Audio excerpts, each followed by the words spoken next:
From a recent review on Apple Podcasts, I want to send out a thank you to Carol for the referral for buying amaryllis kits for my family. I was able to purchase and distribute them. My own is now well on its way. It's got a good 5 inches of growth already. Happy holidays and feel better soon, Dee. Dee, Mary Elaine. Thank you. Yes, thank you very much. And welcome to the Garden Angelist, where we talk about flowers, veggies, and all the best dirt. I'm Carol Michael from Indianapolis, Indiana, where I have a suburban garden measured in square feet. It's about a third of an acre. And I'm Dee Nash from Guthrie, Oklahoma, where I garden on several acres out in the country. We call ourselves Garden Angelists because we are evangelists for gardening. We love gardening and we want others to love it too. Yes, we do. And we aren't afraid to spill the beans and tell all of our gardening secrets, the good, the bad, and even the ugly. But that's enough of who, what, when, where. Let's move on to this week's episode. Good morning, Carol, and thanks for waiting on me. Dee, my pleasure to talk to you today for this week's podcast episode. So, how does your garden grow? My garden grows, it's getting to be wintertime. So it was cold, and then it was rainy, then it was warmer, and it was windy. And now it's kind of sunny and warm. Yeah. And I have a snowdrop blooming out front. A snowdrop is blooming. Crazy little flower. I saw that. Was that on your blog post? I dipped my toe back into Instagram. And so I've been posting stuff. I posted a little picture of it. Ah, that's where I saw it. So Indie Gardener is back on Instagram just because I found out I can do it from my MacBook, as they say, like a boss. So it's still not on my phone. It's a lot easier. It is. Too. It's a lot easier to do it off of your computer. Last week, we talked about how National Garden Bureau has a store on Redbubble where they sell year of the name the plant merchandise. Right. And I lamented. And here's my pansy reference. You, not me. I lamented that there was no year of pansy. And so I get this email like 2 days later. Diane listened to our podcast and there is merchandise with pansies on it. And I have purchased myself a new mug. Yes. I think she made those especially for you. She did. She said, no pressure to buy everything in there, but we're going to put a link to it just in case somebody else says, oh, you know what? I need something with pansies on it. There you go. Are you going to ask about my garden? I would love to hear about your garden. My garden is sunny and warm today. It's been just like Indianapolis, only warmer. In other words, up, down, up, down. We didn't really get very much rain, just a teeny amount. And I have still not planted my bulbs outdoors because, well, I've been sick and I'm finally kind of on the mend. Finally. Good. And you put together your Lego bouquet. I did most of it. I think I've got 2 flowers left. I've got lavender and the aster. And then I've got those 2 weird leaf things, which I'm not so excited about. But I've got to say, it's not easy, but it was really fun. It's easier than the bonsai tree. I will tell you that. Well, and see, when Megan and I went to the Guthrie home tour, this lady had hers all made and it was in a vase. And that's why I made it. Because I was like, oh, man, I need to go home and make those. Mine's in a vase. It's right here. Hold on. I'm going to reach for it. Okay, reach for it and show it to me. And I posted on my story on Instagram about my bouquet. And when I get it all done, I'll post the rest of it. Yeah, there's those weird leaf things. But I kind of like them in there. So that's cool. My favorite one is Snapdragon, which is the big pink thing. Did you just get 1 Snapdragon in yours? 2. Yeah, I did too. So that's a great gift for gardeners, people. If you're looking for a gift or if your kids have asked for something, told you that they want something. By the way, this lady who had it at her house, she said that her son put hers together. That's cheating. You have to do it yourself. Her son likes Legos, so he put them together for her. And then my daughter goes, what do you want for Christmas, Mom? And I said, why don't you buy me the Bird of Paradise? It's a separate deal. And it's much more expensive, but it looks easier to put together. Yeah, I would think so. I think they've gotten more expensive as time has gone on and they've been so popular. And we've talked about them before, and maybe we could link to that podcast where we talked about them in depth and how some of the parts are made of plant material, which Okay. is interesting. You find the link and I'll include it in the show notes. No problem. I can do that. All right. So shall we move on to the quote? Well, I want you to ask me about my garden club member and what she's doing. Oh, I see that in our notes. Okay. I'm asking you, what about your garden club member and what is she trying to get you to do? I have a feeling I know. She's trying to get me to order bulbs that are on clearance and plant more bulbs this fall. She's been doing it, and she said she ordered some and she thought, oh, these are going to be skimpy little bulbs and they're going to be late. And, was it worth it? But they were like 90% off. Yeah. Are you going to do it? Because it's getting really cold where you live. It is. She did order a bunch. She said they came in 4 days. They were really good and really nice. And she's been planting them all over. And she says, for the little bit of effort and money, if a few of them come up and do well. But I think you could still put daffodils and tulips and stuff in the ground. Oh, yeah. You can definitely still do it here because it's warm. But you want them to have enough of a cold period. And we usually get most of our cold period in January and February. Although this year is a La Nina. So I don't know what's going to happen. That made me think of something. So I'm still waiting on some to come that I ordered late. Oh, Pro Planter, the Pro Planter, which I actually featured on my blog a while back. His wife has not been well, and they put on Instagram that they figured out how she can do it with her walker, how she can plant bulbs with the Pro Planter walker. He did all the holes with the Pro Planter, which is this thing you step on and twist. So it's not like a bulb auger, but kind of, it's like a less invasive version. So you do that. And then he puts the planter back over there and she drops the bulbs in on the planter. So she doesn't have to bend over.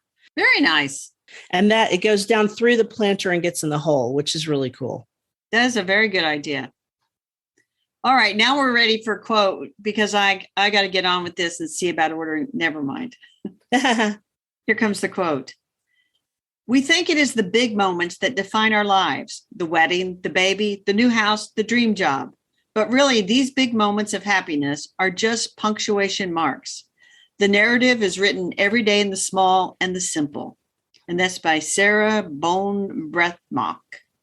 That's pretty. I found that quote. And I think that's really true. Although I have to say the biggest moment in my entire life was having my children. But other than that, those are punctuation marks. They really are. It's the quotidian moments of your life that are the real moments.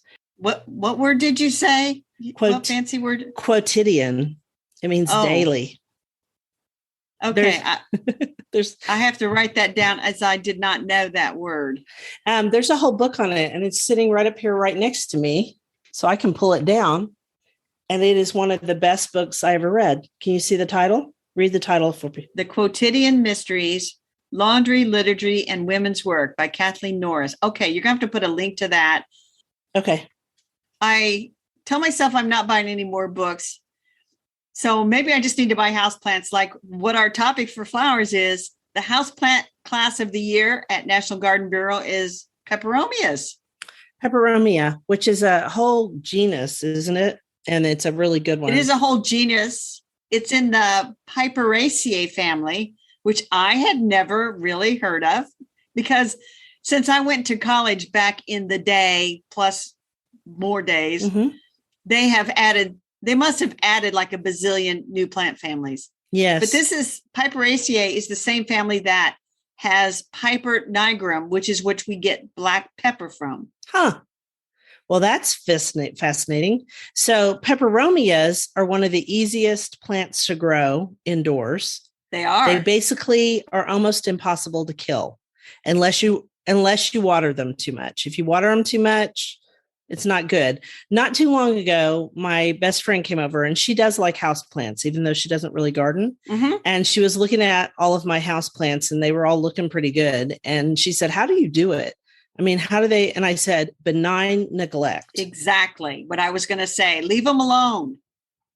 They don't need much. I might feed them once every 6 months, maybe. I use good potting soil and I hardly ever water them. Right. And the other thing about the peperomia, because it does not like to be sitting in water, they recommend clay pots for these because that will wick the water away faster. If you have a plastic pot, which, there's many lovely decorative plastic pots, but they hold the water. They don't like these. They like to be dry. You can create a big swamp. You don't need that. No, and the reason they like to be dry, because you looked them up, and aren't they epiphytes out in the wild? Didn't I read that somewhere? Yeah, some of them are epiphytes and some of them are lithophytes. So they grow on other living and non-living things. And here at my house, they grow in potting soil, but literally I water mine every 3 weeks, maybe every 2 weeks. It just depends. In the winter, I water them more because we have, the house gets dry because of the heater. But I really literally water this one that I have. Like if I see some dried up leaves on it, that's terrible, but that's what I do.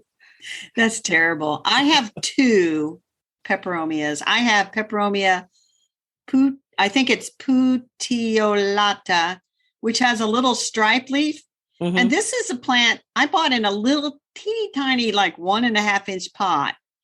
And then when I got them home, I realized they had barely rooted themselves. And I thought, I wished I'd tugged on those. But I potted them up and they're doing okay. Yeah.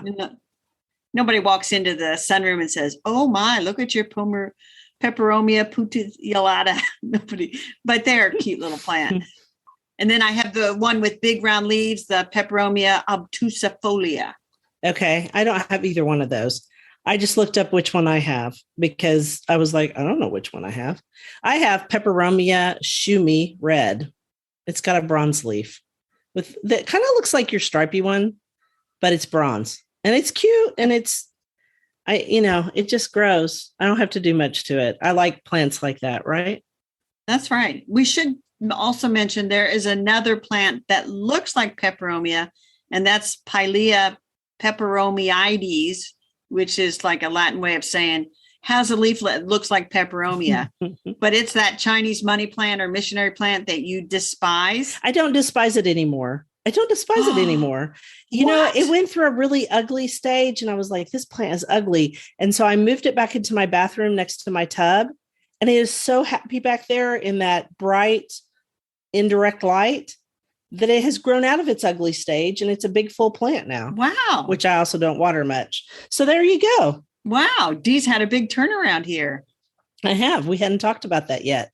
I would suggest people buy peperomias for somebody who has never really taken care of houseplants. It's a good alternative to the artillery plant. Isn't that what that one's called? And also to the mother-in-law's tongue. Yeah. Not that I don't like those, and I have both of them. But it's something different. It has a fleshier leaf. They're very pretty. So they are very pretty. Happy year of the houseplant, Peperomia. Yes, from National Garden Bureau. We will leave a link to them. And let me just give a quick update on my nephew sending me out to search for that begonia last week, the spotted begonia. Yes. So I texted him Saturday. I'm like, they never let me know if they had it. And he texted me another plant he was looking for, which I forget even what it was. And I said, what happened to the spotted begonia? And he said, his wife went out and bought it for herself. And so he's now looking for this other plant. And I'm like, you know what? Just give her a coupon that says good for one trip to your favorite houseplant store. And I will buy you any plant you want and call it good. I'm not going on another goose chase. Yeah. Or plant chase. Or go buy her a peperomia or a Hoya. Hoyas are easy too. She likes pretty exotic ones. She's the niece who has the Etsy store where she has the miniature paper plants that are so adorable. Yes. Let's link to that too. So people might want it. Those would make great gifts. I don't know if it's too late for Christmas. They're so adorable. And she makes them by hand. Well, you could give them as birthday presents. All my kids are born in the spring months, the early spring months. We'll leave a link to that. But anyway, houseplants. Let's move on. You're up next for this quote. If only there were an invention that bottled up memory like a scent, and when one wanted, the bottle could be uncorked, and it would be like living the moment all over again. Daphne Demure. That's very pretty. Oh my gosh, it's pretty. And it's true. And that's why you should take your little children around and grandchildren and have them smell things in the garden, because anytime they smell that, they will remember you for the rest of their lives. And yes, I've done it with my children and my grandchild. Imprinting scent. Scent is one of the things that evokes memories more than anything else. Because it's our oldest, what's the word? Sense. I almost said it's our oldest scent. It's our oldest sense. It goes way, way deep into our core. And that's why we remember it longest. But we aren't talking about roses or scent particularly. We are still talking about nut trees. Exactly. And we are on to pecan, as I say. Or pecan, as I say. Pecan. You almost messed me up. So we're talking about native versus paper shell hybrids, and the differences in pecan varieties, which you can look up if you want to know more on the Royalty Pecan Farms website, which we will link to. And guess what the number one state in pecan or pecan production is? I already know because you have a link to it. It's Georgia. Georgia. Well, that makes sense. I mean, peaches, pecans, they go together. They do. And so I looked up more about pecans because that is a tree you do not find grown in Indiana. On the Stark Brothers website, which is a great source for fruit and tree nuts, plant trees, they say hardy to zone 6. And so I think it would be marginal in my garden. Definitely if you got north of I-70, which splits Indianapolis in two, I don't think you should give it a try. Not in Indiana, but you can definitely give it a try if you have lots and lots of space in Oklahoma. They grow native here. But you found out something I didn't know about pecans. It's a species of hickory. Yeah, well, it's Carya illionensis. And it is, hickory is also Carya. And they're both in the Juglandaceae family, which is also where walnuts live in that same family. So, and hickory nuts, pecans, and walnuts, which we talked about walnuts last week. So if you missed us last week, you can learn all about walnuts and black walnuts. So I looked up pecan varieties for Oklahoma on the Oklahoma State University website. So if you want to grow them here, you can easily. In fact, my sister-in-law owned a pecan orchard, or still owns it. I don't know if she does or not, but I have a funny story about that pecan orchard. But do you want to talk first about what you got to have to make them work? Well, the website, I said that they need a lot of water during the growing period. So I wondered if you would have to irrigate in Oklahoma if you were, or anywhere that you were growing pecan trees. I think you do when they're young, but as they get older, they just do it on their own because they have a very, very long taproot, which ties into our story.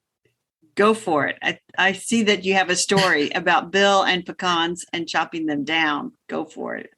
Right. So years and years ago, when Megan was a baby, and Megan's now 28 years old, I think 28. She was out there. I guess actually it was her. And yeah, well, anyway, I think she was a little older and Brennan was the actual baby, but anyhow, he was up walking. So I left my kids with Bill, and he was going to go out to Teresa's pecan orchard and thin the trees. But the trees didn't get thinned young. They were older, and he thought it'd be super easy and that he could just push them over with a bulldozer or a front end loader. Yeah. But no, he couldn't. Instead, he had to take a chainsaw and saw them. And so he was in this. So I show up to pick up the kids from him for about around lunchtime, nap time. And the kids are sitting on the edge of a deal, eating a snack. And Bill has a bloody rag wrapped around his arm, his left arm. And I was like, what did you do? And he goes, well, I was cutting these pecan trees and I had the pecan tree in my left hand and this chainsaw in my right hand. And he literally chainsawed his arm. Oh my gosh. Now, I know this is really kind of scary, isn't it? So anyway, he chainsawed his arm, but it wasn't bleeding real bad. So I was like, I mean, it couldn't be too bad, right? And I go, why didn't you go to the hospital and get it sewn up? And he goes, oh, I just kept on working. And I said, let me see that. So he unwraps it, and all it did was just catch it barely, but he did need to go to the hospital. He just didn't cut into his actual arm. And I won't go into any more details because I don't want to gross people out. But we ended up spending the rest of the afternoon at Mercy Hospital so that he could get staples put in his arm for chainsawing. So the amount of money he made to chainsaw the trees paid for him to get his arm stitched up. And Teresa watched my kids. Do not do that, people. Here's my rule with chainsaws. If I believe that cutting down something requires me to get a chainsaw, I reach for my phone and I call somebody and say, hey, do you have a chainsaw? And yourself, and I will pay you to come do this. I don't mess with chainsaws. Well, I love my little portable chainsaw that's battery operated. I love that thing. And I used it a lot this year when I had to cut everything down after that cold spell. But I don't try to cut pecan trees one-handed. So there you go. And there were lots of men. There were other men there too. And Teresa hadn't been there. And when I showed up, I was like, why didn't you guys take him to the hospital? Oh, he said he was okay. Now that's crazy. Well, let's talk about a good story. Okay, good story. A good pecan story. So our friend, Jenks Farmer, we give a shout out to him. He's got a new book coming out, which we're very excited to get. That's all the teaser we're going to give. But his mom, Gloria, she is such a lovely, lovely person. But she is. They have pecans on their farm.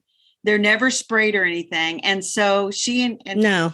His website says, picked up, cracked, and picked out by my mama and her crew of garden club ladies. These halves are ready to toast or put into a pie. And that is exactly what kind of pecans you want. And they're sold out. Yeah. They're sold out. And like I said last week, in last week's episode, you can find pecans right now in Oklahoma on every street corner. And yes, they've been picked out too, but not by probably his mama and her crew of garden club ladies, which you can tell Jinx is a writer. Right. And that is his real name, by the way. His real name is Augustus Jinx Farmer, and he's a farmer. Yes. But around here, of course, you can buy pecans in the grocery store and at Sam's Club. But also there's some, I'll call them philanthropic organizations that sell nuts in the fall for one of their fundraisers. And get a hold of them because they're getting them directly from the growers in Georgia, South Carolina, where Jenks is, wherever. And they're usually Oklahoma. They're much fresher. And Texas. They all have pecans. So I was also going to say, have you ever had native pecans? Have you ever had have you ever had the nut meats from a native? I believe so. I don't believe that I have. They are much more intense in flavor than the paper shell, but paper shells are much, much easier to pick out. Native pecans take some work, but oh my gosh, they're worth it. All right. Well, we will leave suitable links to all this information about pecans in case somebody says, you know what, I'm going to grow me some pecans. Yes. On to the next quote, Carol. We must not allow the clock and the calendar to blind us to the fact that each moment is a miracle and a mystery. H.G. Wells. Does everybody see a theme here? Yeah, I do, because we came up with these. So we want you guys to slow down. I know it's a really busy time of year. And if you're listening to this in the car, take a breather at the next stoplight. Okay, so exactly. I have the book this week. On the bookshelf is Planting for Honeybees, The Grower's Guide to Creating a Buzz by Sarah Wyndham Lewis and James Lewis Weston. And this book is really, really, it's a good book. She is not a gardener. Her husband is a beekeeper and she loves bees too, but she's allergic to the stings. So she has to love them from afar. So she doesn't do the beekeeping, but I bought it mostly because of the cover. Which is beautiful. The cover is beautiful. It's an English book. But I got a lot out of it. And the good news is if you want to plant for honeybees, which have short tongues, you're also helping butterflies and long tongue, mostly native bees and hoverflies, because they can reach inside, but honeybees cannot reach inside of certain flowers because their tongues are too short. We have, both of you and I have watched bees that cheat on long tunnel flowers, I guess, long funnels where they pierce them. Tap in by piercing them at the base to get that nectar. And honeybees will do that, especially with salvias, and so will bumblebees, which is really fun to watch. The other part, the part that this book that I think is most interesting is that bees are tree dwellers originally. especially honeybees are. And so the point she's making in the book is that, and something I learned after I started keeping honeybees, is that they get most of their bang for their buck from trees and shrubs. So you can plant all the wildflower meadows in the world, and they're great, and they're important if you know what you're doing to do them. And they're important if you do one that is, and it's not easy. So wildflower meadows are all the rage and is what's talked about. Right. But she's like, what you need to plant are abelias and other type of shrubs that have lots and lots of flowers on them, because honeybees are selective pollinators. So they only go to one thing at a time. Okay. One bee will only go to one thing at a time. And right now in my greenhouse, we have citrus trees blooming because this is the time of year they bloom. And the honeybees are all in my greenhouse. And no, it's not dangerous for me to be in there with them because they aren't interested in me. But do you see what I'm saying about the trees and the shrubs? I do. That's the best piece of information. Now, the plant lists, she has plant lists all through the back and beautiful illustrations. I see those. The plant lists are okay. They're not great for North America because they're for England. So some things grow both places, but a lot of things in here don't. Right. But it's still, a book like that, even if you don't want to follow the plant list like it's a recipe or whatever, but getting the broader ideas out of it. Because I think one of the other ideas probably in that book is you want to plant so that everything is not flowering at the same time. You want late winter flowers, early spring, mid-spring, late spring, summer, fall, early summer, midsummer, late summer. The time that bees have the most trouble, all bees and all hoverflies, all pollinators, is in late summer, early fall, and also very early spring when they first emerge.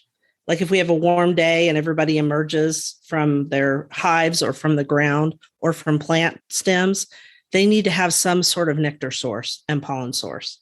So yes, there's some really good info in here, and the book is beautiful, and it's part of a 3-part series. And the second book is about planting for butterflies. And I don't remember what the third book is for, but it doesn't matter. Okay. Probably birds, but it's a very good book. I will probably buy the one on butterflies and the other one just so I have all three. And then I'll read them, but they make a good gift. They do. So did I convince you to buy it? You told me to. I tried. I think I would buy it if I didn't have like 1,000 other gardening books. And I was newer into gardening. I think I would buy it, or I think I would give it as a gift. I think it would be great as a gift for someone who is just starting out in gardening, who cares about the creatures, which is most young people now, because they've done a good job of getting that lesson out there. And she also has a whole section from window box up to a large yard, which I thought was good too. That is good. It's a good book. Is it my turn for the quote? Absolutely. Time is free, but it's priceless. You can't own it, but you can use it. You can't keep it, but you can spend it. Once you've lost it, you can never get it back. That's Marvy Mackett or Macat. I don't know. That's a good quote. It's true. It is a good quote. And here's our dirt for this week. Yeah. If you go out houseplant shopping, online or in stores, there are some ridiculous, crazy prices out there. Yes. And you just need to walk on by. Yeah. Don't buy a variegated monstera for $150 for one small piece. There's a reason that thing is $150 for one small piece. Yeah. It's a sport, and it may revert itself anyway. It may revert itself or die on you. A lot of these plants that are really, really hard to find are racehorses. They're thoroughbreds. And that means they have weak genetics. Yeah. But I'm looking at it. We thought of this because I won't say who or where or what. But I got, an email of a sale, and they have what's called an imperfect philodendron pink princess. Imperfect. Regular $199.95, on sale for $99.95. And I looked at that thing. Do you know what size pot that's in? $200 on sale for $100. Well, since it's pink princess, I'm going to guess it's really small. How small is it? It's in a 4-inch pot. There is no way I'm paying $100 for something in a 4-inch pot. No. But pink princess is a big deal. And amongst plant collectors. And the reason it's a big deal is because of Instagram. People have put it on there.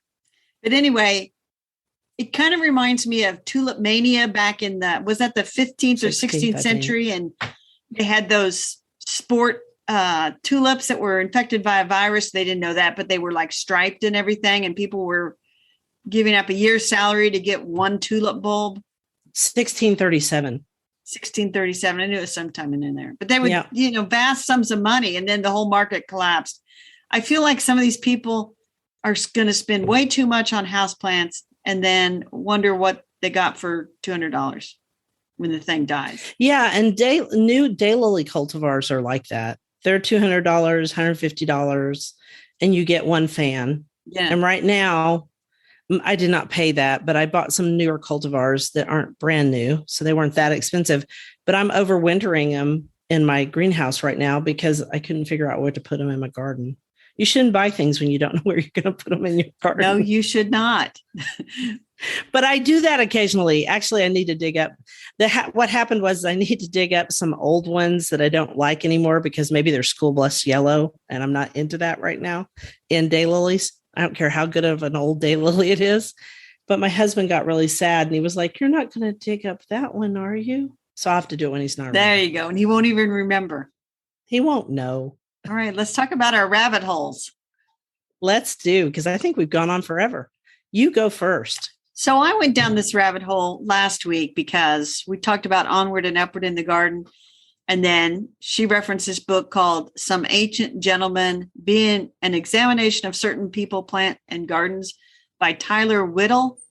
And so it has sent me down a rabbit hole. So oh, no. Dee, I got the book, and it is actually, I've started reading it, and it's very witty.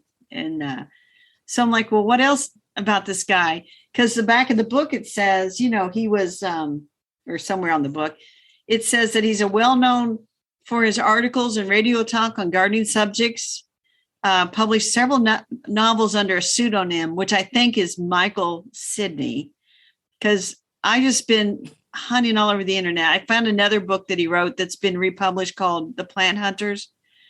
And I'm about to order it from Amazon. And what I was like getting into the podcast because I was in the other room thinking, I think I've seen this book and I wonder if it's one of those ones I got and never read.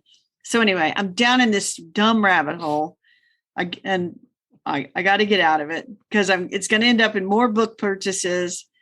And that's all I want to say. But it does look like a pretty fun book, and I'm done. I got to. Okay. But I want to, never mind. I got to keep going. But who turned you on to this? We were reading Onward and Upward last week. Onward and Upward in the Garden. Oh, Catherine. And she has a chapter on winter reading, and she referenced this book, and it sounded interesting. And so I bought it. Oh my gosh, Carol. And so now it's like there's another one. I'm thinking, I think I want it too. And he's written all these novels under pseudonyms. And I did find something. Is he English? Is that why he's witty? He's British. And I found something where it says that he became an Anglican priest at some point, but still wrote novels, children's books, etc., under various pseudonyms. So there should be one source on the internet that says this guy is also this author, this author, this author, this author. And I mean to piece it all together somehow. Okay, you do that. I'm done. You're crazy though. I am. Thank you very much, Dee. But I didn't do this to you. It wasn't me this time. No. Well, no, you didn't. You're fine for now. So our listener and friend, Debbie Clem, sent me down my rabbit hole. And it's because she found a Gaultheria at Trader Joe's. And she just showed me the plant. She just sent me a picture of just the plant without its tag and said, will this grow outside here? And I was like, probably not. But then I thought, I'm going to go look it up. So I looked it up and I said, is it a Gaultheria? And she said, yes. Oh my gosh, how did you know? I just did a little searching on Google. After doing a little searching on Google and going down this rabbit hole, I'm going to say, no, Debbie, it's not going to grow well here. And it's not because it's not hardy. It is hardy here. But the word wintergreen, which is the common name for it, should give you a good idea why it's not going to grow here. Why is that, Carol? Well, I don't know why the name wintergreen, because it's expected to stay Evergreen. Evergreen in the winter. Are there many evergreens in the prairie? I don't think so. No, there are not. And there's a good reason why. Because our soil is not acidic. We don't have acidic soil. We have highly alkaline soil in the prairie, which makes great for grasses, forbs, things like that. Not so good for evergreens, unless we're talking about the stupid Juniperus virginiana, which is taking over the entire state. So no, I don't think it would grow well in Indiana outside because, and I don't know what its hardiness zone is. I think it was to zone 6. Well, it would be marginal here and further north, forget about it. But we also don't have acidic soil. So that's another strike against it. But I also know Debbie, if I tell her that it won't grow here, and she's going to call me laughing when she listens to this podcast, she listens every week. She'll try just because I said it won't, because she tried China asters and she got them to grow last summer. And she was so excited because I told her they don't do well here. And they grew in her garden. We had a strange summer, but that's awesome. Yeah, go ahead and try it, Debbie. Be sure and buy some of that. That shall not be named company's acidic soil acidifier too. Yeah. If you're going to try. Yes. It's also very small. So anyway, I've kind of given up on plants that are a pain. On to our garden commissions. What you got going this week, Dee? I'm going to get those outdoor bulbs planted on Friday. I promise. I'm going to have them done. Next week, I'm going to come back and I'm going to say, I planted them. Yay! Well, we have a few more warm days this week and then it's going to start raining. So I think I'm going to go out wandering around, tidying up and do a little thought gathering, which looks like mowing and raking. And the big news is, Dee, I bought a typewriter. You did buy a typewriter. I just saw that in your notes. Awesome. I dithered back and forth whether to buy new or used, because the used ones, nobody wanted to take a return. So I finally ended up with a new one, a brand I've never heard of. And it seems to be pretty decent. I need to sit down and spend some time practice typing. But I know why people type with just like one finger on each, because it is not the same as typing on a keyboard for sure. No, it's not. Did you learn to type in typing class? I did. I did too. So I'm actually pretty good at it. Well, I was also a legal secretary years ago. So before I was a legal assistant, and I had to type well for my job. It does slow you down. And a lot of writers like that because it slows you down and makes you think as you. Right. So, but if anybody wants a typewritten note, just email me your address and I'll send you a typewritten note. Cool. Carol's going to be busy. All right. Well, we want to thank you for listening to the Garden Angelus. If you like our podcast, please tell your friends about us. Also hit that subscribe button so you don't miss anything.